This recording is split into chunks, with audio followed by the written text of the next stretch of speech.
All right. Well, everyone, my name is Jason Franklin, and I am the CEO of Kite and Key Solutions, and I'm joined here by AC Wiley, who is one of our executive coaches and our vice president of team events. And we today are talking with Vinnie Ingallinera. That's right. So I said his name multiple times so I wouldn't get it wrong. And Practice makes perfect.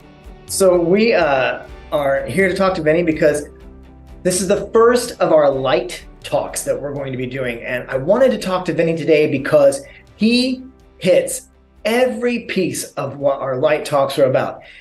As an entrepreneur, he is a leader and he has to remain innovative and he has to constantly be growing and has to develop habits as well as have a few tricks up his sleeve. So that being said, Vinnie is a retired Army warrant officer, and after he separated from the Army, he needed to find his meaning in life, and evidently it landed him here. And he started a business, but it sounds like it just went off without a hitch. But I'm going to just kind of pass it over to Vinnie here and let him tell us the whole story. Well, I mean, the idea is to make it look like it went off without a hitch. You're doing a great job. I don't think any business goes off without a hitch. You're all you're doing is hurdling hitches. So, and this notwithstanding, I mean, this was a evolution to get to standing in the building that is broad axe throwing. So right out of the gate, when I retired from the military, I had a lot of offers from the government, different contract positions, government positions and stuff like that. But I had this urge to try to build something that's mine, and not. I wanted to work for myself and try to build something from my vision all the way up. And the first thing that was escape rooms. So I was building escape room props. Using the knowledge I had from the military. They taught me some programming. I self-learned some low voltage electronics, learned how to create a circuit board, build circuit boards. Is that how you lost your hair?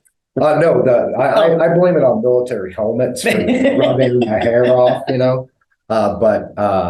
So I wound up starting an escape room prop building company, which turned into building escape rooms all around the country. I mean, everywhere from Vegas to Houston, Texas, et cetera. And I kind of realized you are constantly evaluating your business model and identifying, a balance between work and happiness.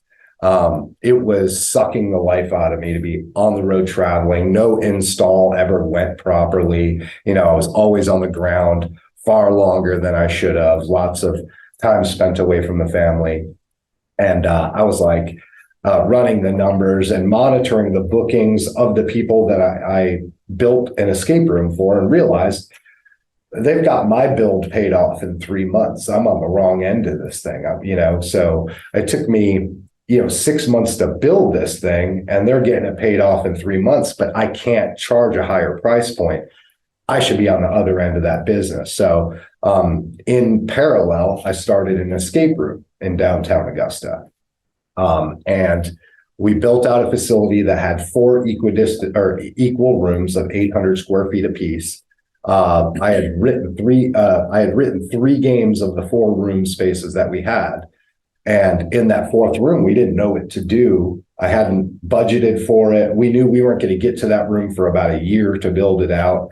We would run 3 escape rooms. What do you do with 800 square feet? You're not going to, have $0 attached to 800 square feet. So we stuck 4 axe throwing targets in there, called it the broad axe throwing room, and offered it as a booking, and even did combos with the escape rooms.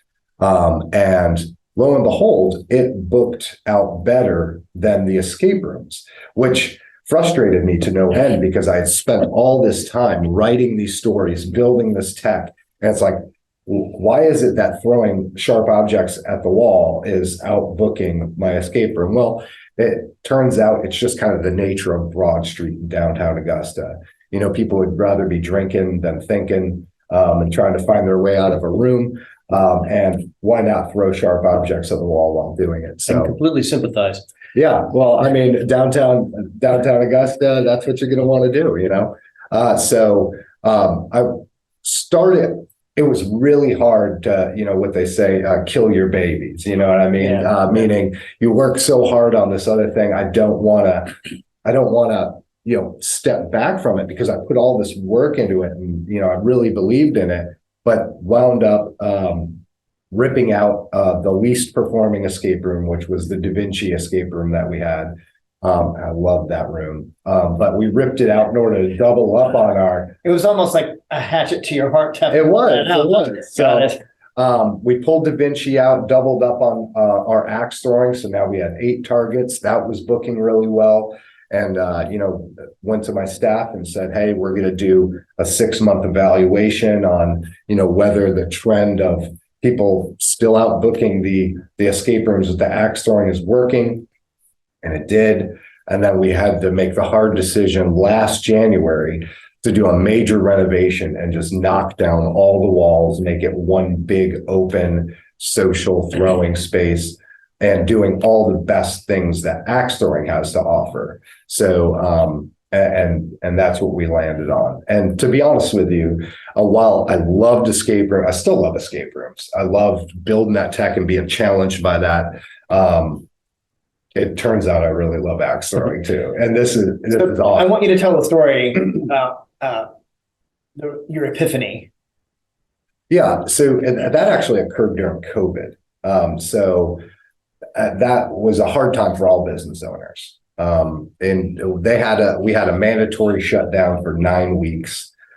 Things didn't, even when we were able to open, the bars weren't still able to open. So we saw a real decline in all things entertainment. And during those 9 weeks, I would still come in 3-4 times a week to check on the business and make sure, you know, everything is still here. And, you know, just ruminating. And while I was applying for government assistance loans and stuff, you know, disaster loans, et cetera, PPP, I found myself in that axe throwing room, just throwing axes and just letting my mind, you know, travel to different places, strategize, you know, what's the next step and what's the step after that.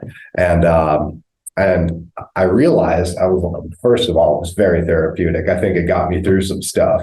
And secondly, it turns out I was like, you know, I could probably get good at this, you know, because, you know, my bullseye rate increased and all this stuff. And I was just like, so I had read a book that referenced what was called the 10,000 hours rule. 10,000 hours, you know, do a task for 10,000 hours and you have mastered it. And so I just applied that over to 1 million axes, throw 1 million axes. And well, it turns out you need more than 1 million axes to master it and be at a world-class level. But nonetheless, you know, let's just stick to the 1 million axes.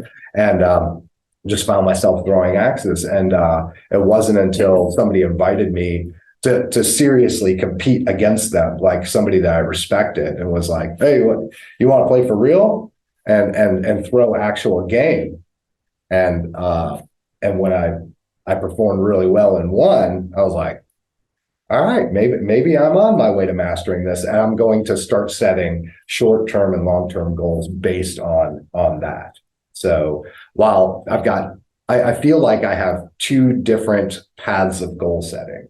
One is the business side of the house with the venue, and the other is, you know, the competitive axe throwing side. And so I've been adjusting my goals, setting practical goals for those things, and moving forward that way. I love that story. Yeah. The first time you told me that, I'm like, you got to tell everybody that story. That's a great story. 1 million axes. Yeah, well, and it's just a great story because you didn't quit. No. Right? You didn't quit. And you really did rise up out of adversity.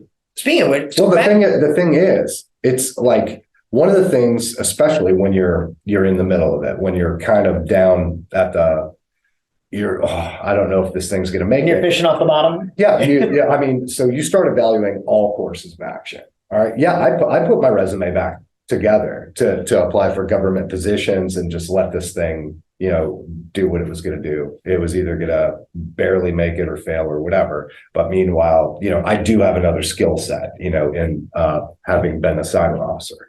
Well, but then I also looked and said, okay, what's the thing I have? What's the thing that I could grab onto and make work? And it was this thing. It's like, you just got to make it work. This is the thing that you have. So polish it, whatever you have to do to make that thing work. And now start. And that is actually incredibly critical for people to be hearing, because I know some folks that are going through this. I may or may not be that same person. The thing going, hey, this is what I want to do. This is where I'm at. It doesn't look like it's working. You know what? Double down, keep on digging, because gold is just 3 feet down. Well, we have a saying. I have it on a T-shirt up front, and it says "throw better." So if you're not performing well or whatever, or you lost or whatever, don't blame it on the wood. Don't blame it on your axe. Throw better. So just there, I would encourage you to sit down, and no stupid ideas off the table. Write it down and evaluate them. Just like for the military folks that are listening, that MDMP, I used to make fun of it going through, dating myself, BNOC and ANOC, and all that military decision-making process and evaluating multiple courses of actions, run them through their paces and figure out, one, what your desired end state is, what you want that to look like. And it has to be practical. It's not yachts and, you're living a rap video. All right. What's your practical milestones for 1 year? Actually 1 month, 1 year, 5 years. And that is going to move. The goalposts are going to move, and just try to pick them off one at a time. So that was out of necessity. It wasn't out of like, oh, I read it in a book, let me try this. No, it was like, this is what I got and I have to make it work. So throw better and make it work. So far, so good. So from that to where you are today, tell me how much Broad Axe has grown. Broad Axe has grown. The real catalyst for it was knocking down the walls, big open social environment. So I had a big facility, so it gave me an opportunity to go big or go home, right? So if you are going to, so we've associated ourselves with what's called WATL, WATL, the World Axe Throwing League.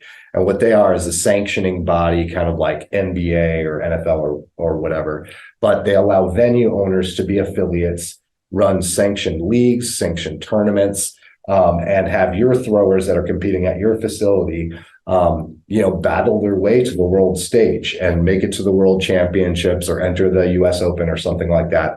And at the same time, you can run things that are more intramural and recreational. So people are still just coming in, having fun. Those that want to throw at a competitive level, we can do that too. So it was kind of like, okay, I went to some other axe throwing places around the country, and I took a look at what their facilities looked like and was like, okay, well, what do I want mine to look like? Of course, you look at your competition and say, can I do it better? And what does better mean? And that's actually not going to break the bank, just the little things. Yeah.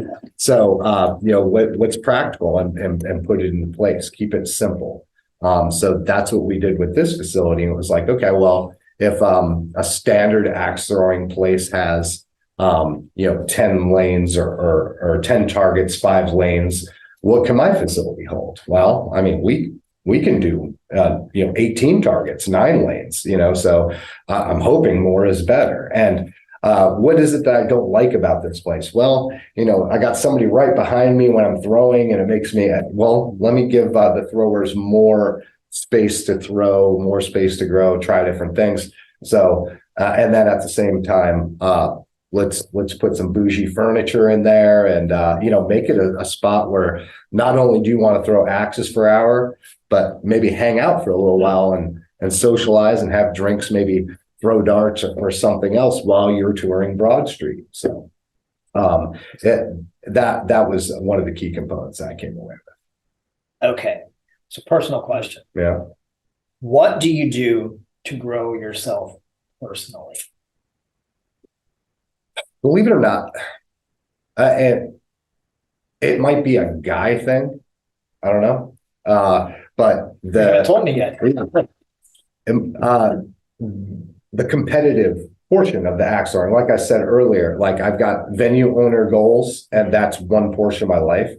And then the competition side, like competing and like setting my mind, setting practical goals of what do I want to achieve this year in my axe throwing. I think it's super important to be able, it doesn't have to be a physical thing. In this case, it's a mildly physical thing where, you know, it's accuracy, it's patience, focus, and hand-eye coordination sort of thing. I found that to be super important, not for just practical goal setting in, you know, in that competitive realm, but also applying it to the business tactics that I have, you know, fair gamesmanship. And it just makes me, it improves my mental health. It improves my quality of life, just being able to go and throw. Would you say that when you set those goals for performance of, hey, I want to get this many bullseyes, I want to hit, you know, do this well, when you hit those goals, it suddenly energizes you and makes it more possible to hit the other bigger goals. Yeah. And there's actually a correlation between, I can do this, you know what? I can do that too. Yeah. But they have to be practical. Yeah. Right. So last year, for example, we renovated. We hadn't run a single league here. We've been open since 2017. We had the 4 target room, blah, blah, blah. We didn't have enough space to run a league or anything. We knocked all the walls down in January. Unfortunately, we missed what was called Winter League, the first scheduled league within the World Axe Throwing League competition year. So we started our first league in the spring. We started with 8 people. So we had 8 people in our league. A couple of them were, you know, our experts, our staff members here, and then outsiders that come in that just, you know, that like throwing axes, join the league. Almost all of them are still a part of our league. So we were at a disadvantage competitively because we missed winter and jumped in on spring. So that gives, for those that wanted to go all the way, you only have 3 seasons to get it done. So my goal wasn't my first year competing, I'm going to win the world championships. But I didn't think that it was out of the scope of reality to say, I want to make it to the world championships. I just want to I want to see what that looks like and throw with the best. Throwing with the best is going to make you a better thrower. So as I was progressing through league, every league season that I had, I missed the mark of making it in the top. You know, it's kind of a little bit complicated of what you post. Each time you missed it. Every time you missed it, but then you say, okay, well, what's the next avenue to get to the world championships? And I had 2 left. One was called qualifying throws. And that's where it's kind of like when you're entering an open, you play your best matches that you can, and hopefully your scores stack up against everybody else and you make it. And qualifying throws, I missed it by that much. Darn it. What's the last? So you got the Hail Mary. The Hail Mary is to qualify for the regional tournament and win it. I think the top 2 or 3 got to go. And that one was hosted in Orlando, Florida last year for the Atlantic region. So, well, this is the last chance. And so went down to Orlando, Florida, having just recovered from COVID. And, you know, you're still tired, like, you know, you're not contagious anymore, but and feverish, but man, I was just tired, and I was just like, well, this is the last chance. But I wound up winning the Atlantic region tournament, and I got to meet my goal of going to Worlds. So it's like, okay, all right, now I did that thing. What's the next thing? It's like, well, okay, so you're going to Worlds. What's the next goal you want to set? I didn't make it that hard of a goal. I said, I don't want to go 0-2 when I go to Worlds. Hey, I we just always don't say you make sure your goals are achievable or attainable. We Sure. always say that when someone's laying out a goal. You did a good job. Don't go 0-2. You're a walking textbook. I love it. So get to Worlds, which was in Wisconsin in December, which was fantastic. And we went to the tournament, super nervous. We loop World Axe Throwing League competitions, World Championships, US Opens on our TV. So I'm seeing all the people that are constantly on loop on our TV at this thing, meeting them. That was pretty cool. Get to throw against them. And I wound up going 3-2. Did you fanboy at all? No. Okay. No. Good. I didn't. There's a level of dignity you need to maintain. Sure, but I did want to shake a few hands. So there's a couple of hands that I wanted to shake, and everybody in the axe throwing community is super cool. I mean, we're not the biggest sport. I mean, you can't really have. You're not. I didn't know. It's not like you're curling. Yeah, I know. I might have to start a curling facility in Augusta. Right. But no, yeah, Make it to the Olympics then. Yeah. Oh, hopefully one day World Axe Throwing or this style of axe throwing will make it to the Olympics. But yeah, I was able to go 3-2. I beat a couple of people that if they looked at my stats, they were like, I got this guy, and I was able to beat them, and it was the best time. It was just wild to be able to throw on that level, and so then I started. Once I got back, it was time to set the goals for this year. So what's next? So what's next is getting pro status. So pro status is the top 128 throwers in the world, and I'll get that this season. So that's my goal for this season. Nice. Yeah. All right. So outside of a million X's, a million X's, and outside of you're setting your accurate and achievable goals. What habits or routines in your daily life do you have that just kind of become a part of you because it's just a natural transition and flow of your success? Every day is different. So as far as here's the things that I have to do every single day. I read a book by the 2020 world champion, Ryan Smith, and he said, you have to, in order to make it to the world stage, you have to throw axes for at least 30 minutes a day. So I do. Well, I throw an hour of axes every day, regardless, except for Sunday. I just don't come in on Sunday. So that's why I throw for an hour on the other 6 days. When I walk into the facility, I fire everything up. Obviously, I have my emails checked and stuff like that. Then it's time to wet down a board and throw at least 20 matches. So against myself. So depending on that, I've added things to that regimen. I won't leave the facility until I throw a perfect game. So I have to throw a 64 or else I'm going to stay here all night if I have to. I haven't had to stay here all night, but so the perfect That's game. impressive. So, but now that I'm able to do that consistently, I've been able to do that every day since I got back from Worlds. The next thing is I want to be able to throw 2 back-to-back perfect games because that's the way you win tournaments. I haven't achieved that yet, that I can do that consistently. So that's the next thing that I want to be able to do.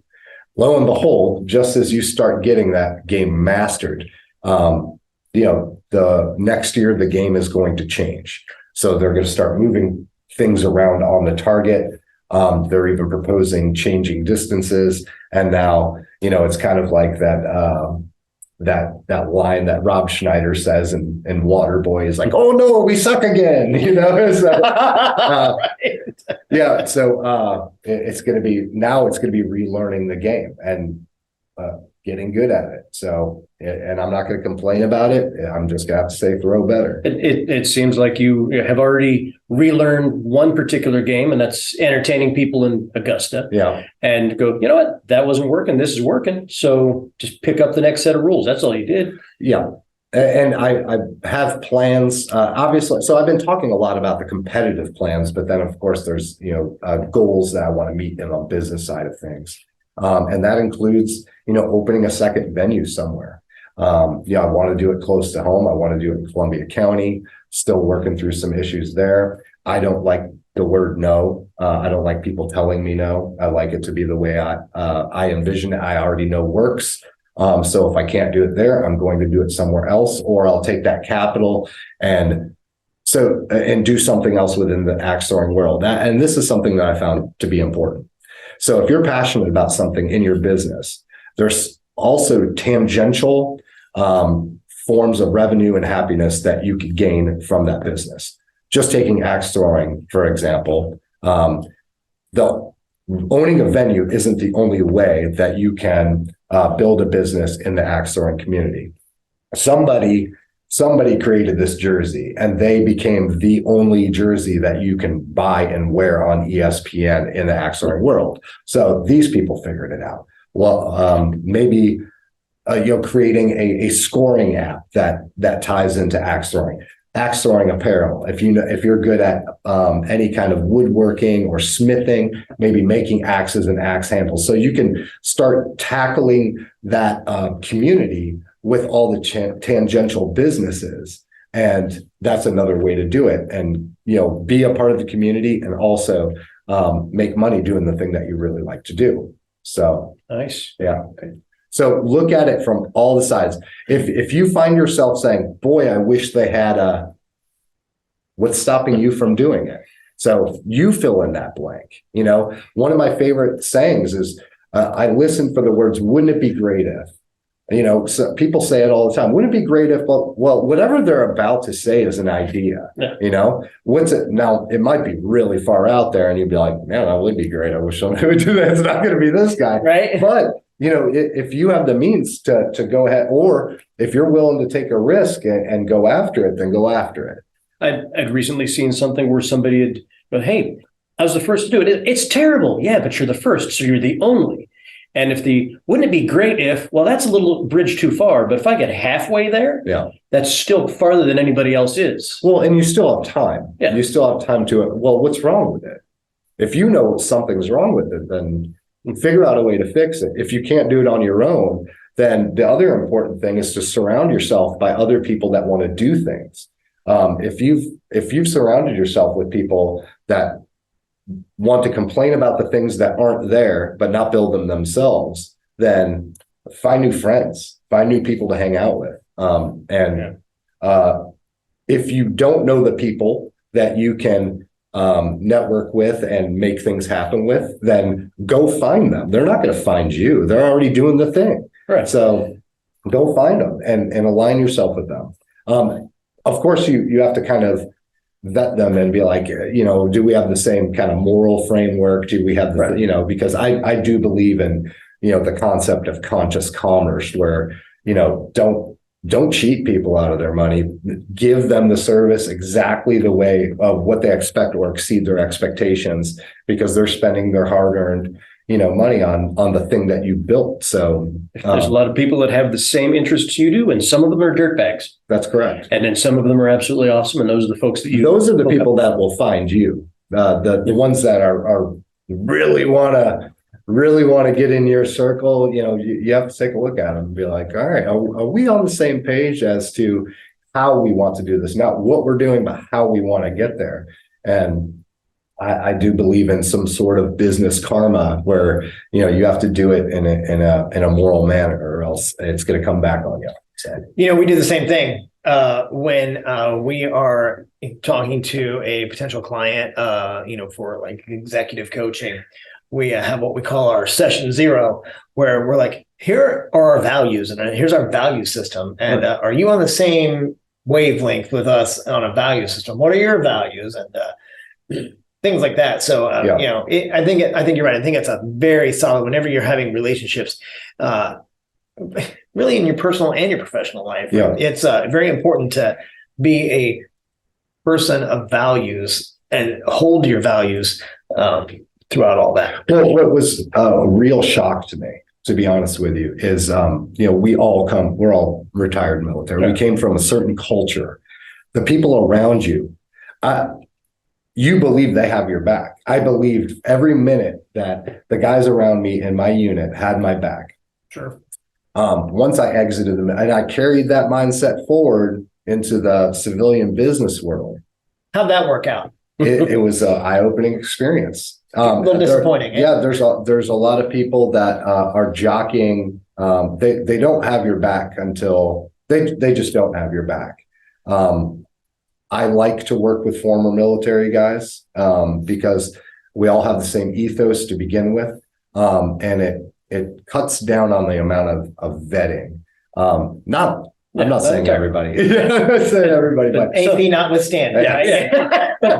Some people just want to stand by your side so they can throw you under the bus easier. Yeah. Well, and I would say that, there's in the civilian, I'm not crapping on civilians, but there isn't the ingrained ethos already built in there. And I learned that the hard way a couple of times. So I'm just mindful about, who I'm doing business with and ensuring that we're on the same parallel page as to how we're going to get there. That's all. Excellent. Well, Vinnie, one final thought to everyone that you have from your, if I can use a military term, from your foxhole. Okay. Final thoughts is if you don't know something, find somebody that does. That you guys, or whomever, find the person that's already done it. Find the person that legitimately has done it and isn't just flexing like the perception that they've done it, and ask them questions. Align yourself with people that have the same values and the same goals as you, and at the same time, have fun with what you're doing. If it's going to drive you crazy, it's not going to be worth doing. So where can people get more information about, coming out here, finding the hours, even getting on the wait list? I tried getting in here the other day and it was like, well, you got a 3-hour wait. It's fantastic to hang out, but we were hungry. So so go to broadaxethrowing.com and when you click book now, you can find all the time slots that are available on Friday and Saturday night. I definitely recommend making that reservation. That will be guaranteed reservation that you'll get a lane beforehand. Absolutely worth it, by the way. Fantastic time. You haven't done it, do it. Yeah, there's something about that axe bearing. There's a thud and a thing that happens, and you're like, very satisfying. Yeah, very satisfying. It is. I'm not gonna argue it. It truly is. So we'll wrap up our time here. Vinnie, when you started out, you plunged into being an entrepreneur, and you got all the help you needed, and you had it all figured out. Is that right? No, Yeah. not quite. But if you want to figure it out, you'll figure it out. You just got to want it, and then you reach out to the people that can give you solid and sound advice. And that's what I would recommend. Very good. Yeah. So yes, come do broad axe throwing downtown Augusta, Georgia. And if you're not local to the Central Savannah River area, it's always a great place to visit. And you have your first tournament coming up this weekend. It's the second time we've run this particular tournament. Okay. Yeah, so this is the second year, but this is the first time we've run it directly after Masters. It's called the Masters of Axes. We're trying to build a brand that, this is going to be the Masters for axe throwing. We give away the jacket, but it's a buffalo plaid jacket, and now more and more people are wanting that jacket. So absolutely, and people can come in and watch as well. Absolutely, and that's happening on Saturday. We have 2 divisions. One's called Big Axe, which you're throwing a large axe from 17 feet. And then the other one's called Duels, where 2 people are throwing at the same target at the same time, both aiming for that bullseye. There's collisions and the Duels is the best. I have not watched it yet. Yeah. But as I sat in here and had you explain it all to me, I cannot wait to watch it. And you'll live stream this too, correct? We're working on live streaming capability for the whole tournament. Okay. There'll at least be 1 lane live streamed. Okay. Yeah, and we're going to be putting it on Facebook and YouTube. Perfect. Yeah. All right. Thank you all for joining us. And Vinnie, thank you so much for your time today. Yeah, and thanks for having we have enjoyed having this conversation, and we wish you all the success in the world, man. Thank We you. really do. You all have a great day.